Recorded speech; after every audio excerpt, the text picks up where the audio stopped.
Wanderers.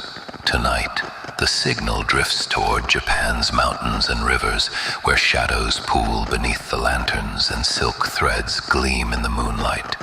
There are whispers here of beauty, too perfect, too still, a smile that holds you, a gaze that binds you. But beauty, wanderers, can be a web, and webs are never spun without purpose. The frequency is tangled now, caught in her threads. Listen closely.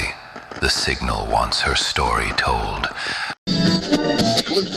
Picture this: a quiet mountain village in Japan, where the mist drifts low and the sound of a rushing waterfall fills the night.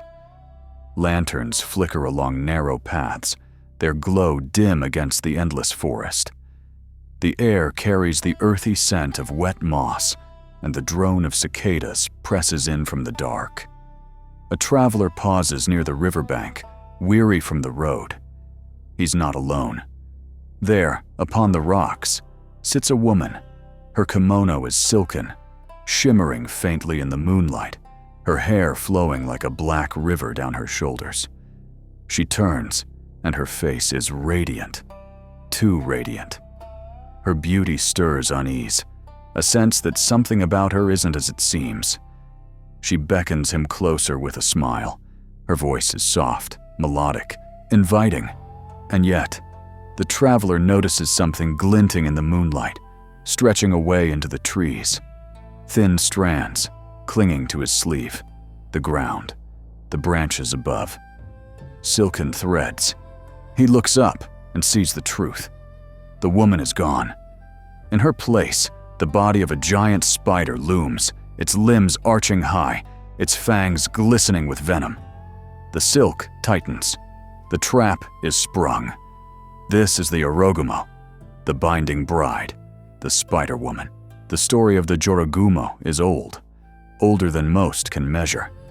In Japan, spiders were always more than insects. They were seen as shapeshifters, watchers in the shadows, patient hunters who waited for years before striking.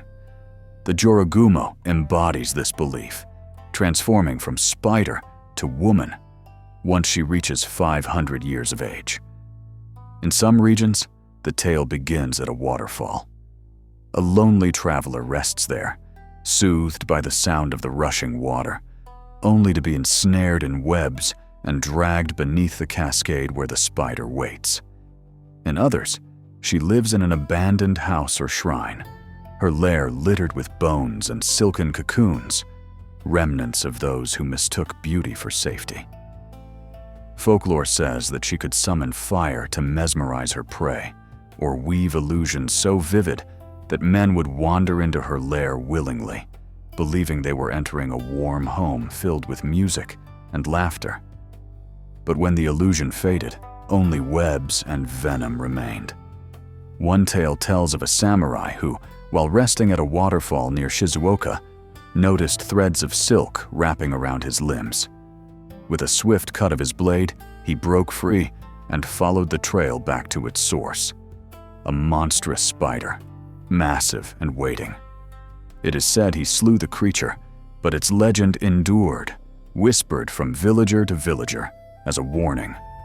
Never follow a voice too sweet or a face too perfect on a lonely road.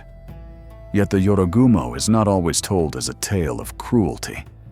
Some stories hint at longing.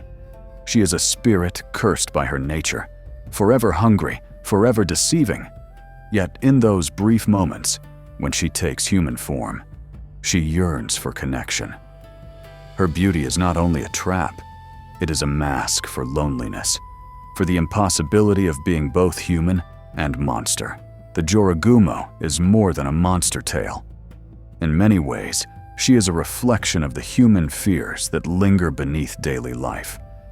Her story echoes through themes of desire, trust, and betrayal. The things that bind people together, and the things that tear them apart. In the Edo period, when men traveled long distances for trade or military duty, roadside encounters were laced with danger. The Jorōgumo embodied the fear of strangers, especially women who were unattached, mysterious, and alluring. A warning against indulgence, a caution against lust.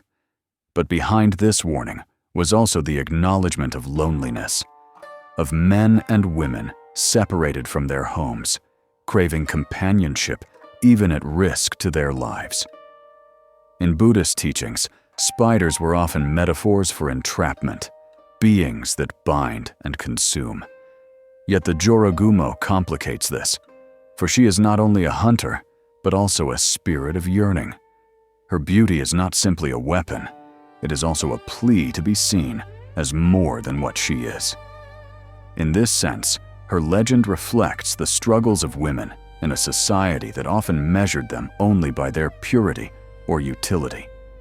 A beautiful woman who deceives, or a lonely soul trapped in a body that betrays her? The answer depends on who tells the story. Across villages, mothers would use her tale as a warning to their children. Be cautious of voices that promise too much. Yet some would whisper more gently, suggesting that the Jorogumo was a woman cursed by fate, that she did not seek to harm, but could not resist her nature. This compassionate telling reframes her not as a villain, but as a prisoner of her own hunger, doomed to feed on those she may have wished to love. And so the Jorogumo stands as a paradox. To some, she is terror incarnate. To others, a tragic echo of humanity, a spirit whose beauty veils a hunger she cannot silence. She is not merely a spider, nor merely a woman, but a reflection of the desires and fears that shape us all. Stories of the Jorogumo are not confined to written scrolls or temple warnings. They live in whispered encounters, told from villager to villager, and carried across generations. One tale comes from a woodcutter in the mountains near Izu. He claimed that, while resting by a stream, he saw a beautiful woman washing her long black hair, the water glinting like glass around her. She beckoned to him, her smile tender, her eyes soft. But as he drew closer, he noticed thin white strands trailing from her sleeves into the water, spider silk, stretching across the stream like invisible snares. He fled, and when he glanced back, the woman was gone. Only the ripples of the stream remained. Another story drifts from Edo, where samurai returning from duty reported meeting lone women by roadside inns. These women, though graceful and refined, were always alone, and always eager to draw the men into private corners. Some samurai told of awakening to see silk threads binding their limbs, the woman's face hovering above them, her eyes now gleaming with 8 inhuman pupils. Many never returned from such journeys, their absence explained away as desertion or disappearance. In villages near waterfalls, particularly Joran Falls and Shizuoka, fishermen speak of women appearing by the rocks, smiling with lanterns in hand. They invite the men to rest, to drink, to stay a while. Those who did were never seen again. Parents in the region still warn their children, do not linger near the falls after dark, or the spider woman will weave your end. Even into modern times, there are whispers. Hikers who wander too far from the path, claiming to see a kimono-clad woman vanishing into the trees. Or travelers who feel strands brushing their arms in the dark, though no webs can be found. Her presence is subtle, but enduring. She is not bound to one time or place, but moves with the fears of each generation, changing only her disguise. The Jorogumo is not merely a monster, nor just a frightening tale to keep children home at night.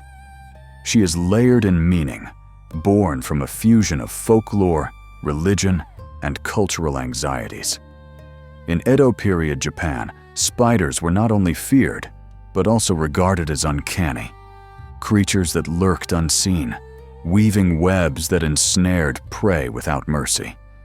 To give such an insect the guise of a woman was to amplify that fear. A predator wearing beauty as its disguise. The name itself, Jorōgumo, has a double meaning. It can be read as binding bride, or whore spider. This play on words reveals the era's unease with women who defied expectations, women who enticed, who desired, who moved beyond the quiet role of obedience. Buddhist teachings, too, played a role in shaping her legend. The Jorogumo was sometimes framed as a demoness, her alluring form a test of faith. Temples in Shizuoka warn against her by teaching that worldly desire, represented by her beauty, leads only to suffering, entrapment, and death. In this way, she became less a literal ghost and more a moral parable, her story folded into the spiritual lessons of the age. Yet beneath this religious lens lies a more human reflection. The Jorogumo embodies the tension between attraction and fear, desire and danger. She is the echo of male anxieties about temptation and of women punished for independence. Some scholars suggest she became a scapegoat figure, a way to frame female autonomy as monstrous. And yet, in her own way, she resists silencing. She persists, walking the forests, her silk threads weaving her story long after others have tried to cut it away. Even the landscapes associated with her, the lonely roads, the waterfalls, the darkened inns, are symbolic. Waterfalls, in particular, were liminal places in Japanese belief, thresholds between the human world and the supernatural. To place her there is to make her not just a predator, but a guardian of forbidden spaces, reminding listeners that nature itself can be both beautiful and deadly. But legends are never only about monsters. Beneath the silk threads of the Jorogumo's tale lies something more human, a story of longing, of exile, of the terrible loneliness of being both desired and feared. Some versions of her story suggest that the Jorōgumo never asked to become what she is. They say she was once an ordinary spider, transformed after living hundreds of years, gaining not just a woman's form, but also human emotions. Imagine the ache of carrying desire without companionship, beauty without trust. To step into the world of men and be met only with suspicion, or lust, or terror. In this light, her lure is not merely hunger. It is the desperate attempt to bridge the chasm between herself and others. Others whisper that she was once a woman wronged, betrayed by a lover, or abandoned by her community, cursed to merge with the spider that lingered in her home. In this telling, she is a reflection of grief given shape, punishment not for evil deeds, but for daring to love or to be free. When you hear that she lures men only to their doom, ask instead, was it cruelty, or the only way she could hold them close, even for a moment? Was the web her prison as much as theirs? Seen with compassion, the Jorogumo becomes not just a figure of fear, but a mirror of human tragedy. She is the embodiment of loneliness, so unbearable that it must reach out again and again, even if the touch destroys. She forces us to ask, who truly is the monster? The woman who weaves her silk, or the world that drove her into shadows? Even now, the Jorogumo has not faded into silence. Her story still threads its way into the modern age. In rural Japan, elders sometimes warn of lonely waterfalls or secluded bridges, whispering that a woman may appear, too beautiful to ignore. And in cities, her form shifts into something new. The woman who waits in bars, the stranger who lingers too close in crowded alleys, the fleeting beauty who seems too perfect, too sudden, too dangerous. Some folklorists see her as an allegory of seduction itself, the reminder that beauty can entangle, that desire can lead us into ruin. Others interpret her as a symbol of fear around women's independence, particularly in Edo, Japan, when women who did not conform to expectations were branded as dangerous. The Jorogumo became the embodiment of men's anxieties, powerful, free, and unknowable. In the digital age, some even say she has found a new web. Online forums call her a metaphor for the spider's net of deceit, the scams, the predators, the lures that wait in the glow of the screen. She remains relevant because her warning still applies. The more irresistible the lure, the more dangerous the trap. And yet, there is another way to see her.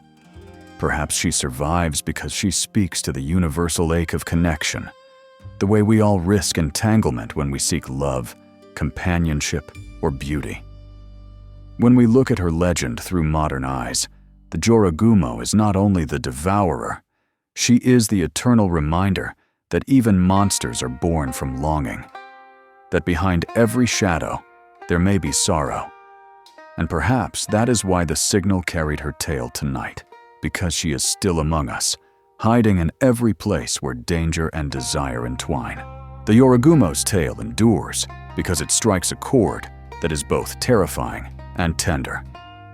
On one hand, she is the predator that waits with patient malice, the silken web, the venomous bite, the illusion of warmth that leads to doom. Her beauty is her weapon, her hunger unending. To hear her story told this way is to shiver at the reminder that danger wears a pleasing face. But on the other hand, she is also something more. She is the embodiment of yearning, a creature cursed with both desire and dread, doomed to seek intimacy that always ends in destruction. Imagine, for a moment, the loneliness of such a fate. To crave connection, but know that any bond you weave will become another victim's grave. To be feared not only for what you are, but for what you cannot stop yourself from being. In that light, the Jorogumo is not only a monster, she is a tragedy.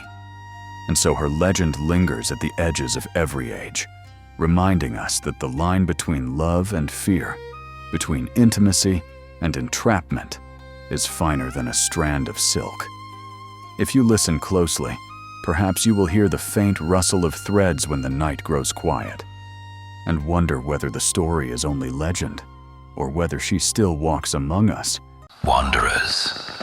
The signal unraveled tonight like a web, catching us in its threads until we could not look away, and now it releases us, though not without leaving its mark. The Jorogumo's story is not one of cruelty alone. It is one of longing twisted into hunger, of beauty that conceals sorrow. That is why the signal locked to her tale, because it demanded to be remembered. You may think her gone, bound to waterfalls and forests, but beware, the web stretches further than you see. Some say it spans across time, across borders, even across dimensions. And sometimes, even I am unsure whether I am guiding the signal or whether the signal itself guides me. Lean closer, wanderer. Tonight, you've heard her threads whisper, but there are others still caught in the static, fleeting, fragile, waiting for you before they fade. Do not wander too far. The next signal will find you soon.